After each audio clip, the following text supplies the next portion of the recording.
The Last of Us is a worldwide phenomenon, but the show has many asking, could a fungi cause a worldwide pandemic for real? Well, we asked expert Chrissy Newton and find out.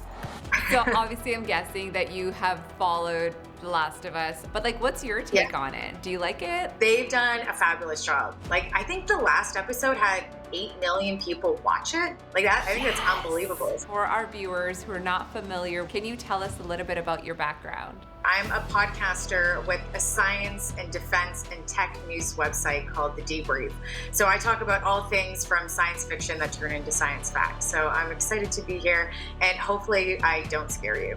You're not gonna scare us. Some people feel like this is something that we could possibly see happen in real life. So can you speak to that science right there? So actual fungi evolution is a real threat, unfortunately, in the face of climate change. About an average of 1.5 million people a year actually die from fungal pathogens. And if we look at something like the zombie-like fungus that's happening in The Last of Us, it's not likely that something will evolve or mutate in climate change because of that. So let's just be thankful that's the case. So where does it actually exist right now?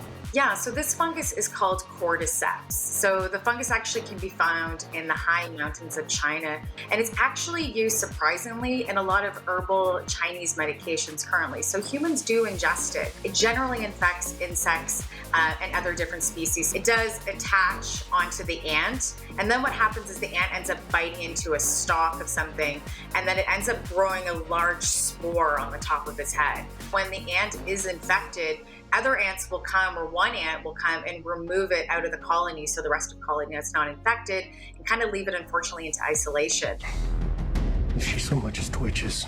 What do you think the show does such a great job in? They actually do a really great job from turning science fiction into science fact, which is really awesome. In nature, the ant starts twitching, or animals start to twitch, and that's the first sign. And we actually see that in the show as well. There's trembling, submitting, there's biting, and then what we just talked about, stalk. So that large stalk that was growing out of that ant.